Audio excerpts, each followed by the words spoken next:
3, 2, 1 कर लेना तब बोलना शुरू करूंगी। 3, 2, 1. Contraceptive methods. So different methods are, first are the barrier method which causes the barrier. Males में होता है condoms and females में होता है diaphragm. Second is the intrauterine devices जिसके अंदर आता है copper T and multilone. copper T से bleeding बहुत heavy होती है. गवर्नमेंट सेक्टर्स में फ्री ऑफ कॉस्ट मिलता है, हम लोग यूज नहीं करते. In the private sectors we are using the multilone जिसके ये ब्लीडिंग वाले चांसेस खत्म हो जाते हैं. They are useful for 2 years, 3 years और 5 years. 3 तरह की आती है. देन इसका साइड इफेक्ट्स में से एक ही होता है डिसफंक्शनल यूट्राइन ब्लीडिंग. किसी किसी को सूट नहीं करती तो ब्लीडिंग बहुत हैवी होती है, बट उसमें आईयूडी निकालने की जरूरत नहीं होती है. Just to consult with the doctor, वो आपको ट्रीट करेंगे और वापस आपको नॉर्मल हो जाएगा.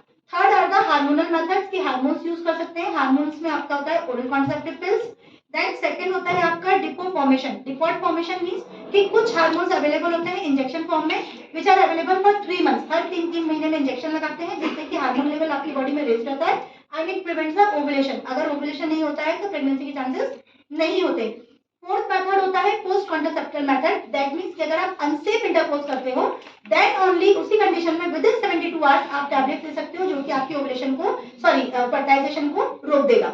And fifth method is the miscellaneous methods. Miscellaneous method में पहला आता है बेसल बॉडी टेम्परेचर जो विच सेज कि जैसे ही आपकी बॉडी में ओवुलेशन होता है प्रोजेस्टेरोन आपकी बॉडी में आता है या आपकी बॉडी का टेम्परेचर 1 डिग्री टेम्परेचर से बढ़ा देता है. तो जिस दिन आपकी बॉडी में 1 डिग्री टेम्परेचर बढ़ गया इट इंडिकेट्स कि ओवुलेशन हो गया.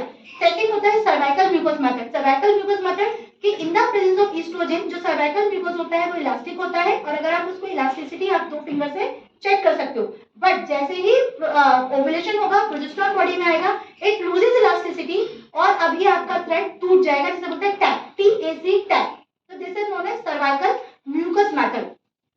देन थर्ड होता है calendar method. Calendar method means कि यू नो कि अगर आपकी साइकिल फिक्स है, अगर आपकी साइकिल फिक्स है तो उस केस में हम बता सकते हैं कि आपका अनसेफ पीरियड कौन सा है और उस अनसेफ पीरियड में अगर आप रिलेशनशिप में नहीं रहेंगे तो आपकी प्रेगनेंसी नहीं होगी. उसको हम बोलते हैं calendar method. So these are some of the miscellaneous methods.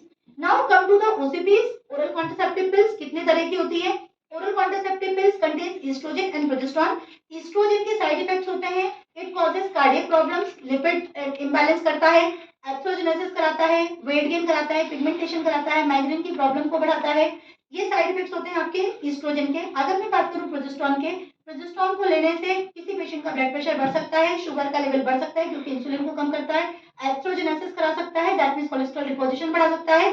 So these are the side effects of progesterone. तो नॉर्मली हम लोग टैबलेट जो बनाते हैं कुछ मेडिसिन में ईस्ट्रोजन प्रोजेस्टेरोन दोनों होते हैं, कुछ मेडिसिन में सिर्फ ईस्ट्रोजन होती है, सॉरी सिर्फ प्रोजेस्टेरोन होता है जिसको हम लोग बोलते हैं प्रोजेस्टेरोन ओनली पिल्स और the mini pills. So it's all depend on the condition of the patient कि आपको किस कंडीशन में हम मेडिसिन दे रहे हैं. अब ओसीपीज का यूज सिर्फ ओरल कॉन्ट्रासेप्टिव पिल नहीं है, ओसीपीज का यूज अलग अलग होते हैं like hormone replacement therapy. Menopause के कारण अगर किसी फीमेल को प्रॉब्लम आ रही है ट्रीटमेंट इज ओसीपीज. ऑस्टियोपोरोसिस, अगर ऑस्टियोपोरोसिस ठीक नहीं हो रहा है ट्रीटमेंट इज ओसीपीज. थर्ड होता है आपका डिस्मेनोरिया, सीवियर डिस्मेनोरिया के पेशेंट्स में. Then acne and hirsutism if it is related with the menstrual cycle. Next is the amenorrhoea, किसी को मेंसेस नहीं आ रहे हैं treatment of choice OCPs. Then hirsutism. Then benign breast disease that is known as fibroadenoma, treatment of choice is OCPs. And the most important is cycle regularization. किसी को menses बहुत कम आ रहे हैं दैट इज कैंटी मेंसेस, किसी को बहुत heavy menses आ रहे हैं दैट इज पॉलीमेनोरिया, किसी को 15 डेज तक चल रहा है, किसी को डिलेड मेंसेस हो रहे हैं 3 4 महीने नहीं आ रहे हैं. इन सारे केसेस में treatment of choice is OCPs. मेस्टेंजिया, अगर आपको मेंसेस आने के पहले प्री मेंस्ट्रुअल सिम्टम्स बहुत ज्यादा हो रहे हैं कि बैक एक बहुत ज्यादा होता है, चिड़चिड़ापन, इरिटेबिलिटी, फ्रस्ट्रेशन, ब्रेस्ट में हैवीनेस होना, then also the treatment of choice is OCPs. But हर ओसीपीज लेने के तरीके होते हैं क्योंकि बिकॉज इट कंटेन्स हार्मोन्स, इसलिए प्लीज इंस्ट्रक्शन आपके डॉक्टर्स के अकॉर्डिंग होता है कि इसको कैसे यूज करना है. बट ओसीपीज का मतलब सिर्फ प्रेगनेंसी रोकना नहीं है. सारे हार्मोनल प्रॉब्लम में ट्रीटमेंट ऑफ चॉइस आपकी ओरल कॉन्ट्रासेप्टिव पिल्स ही होती है. तो अगर मैं बोलूंगी कॉन्ट्रासेप्टिव पिल्स तो ये गलत हो जाएगा, इसको हम नाम दे सकते हैं oral hormonal pills. Thank you.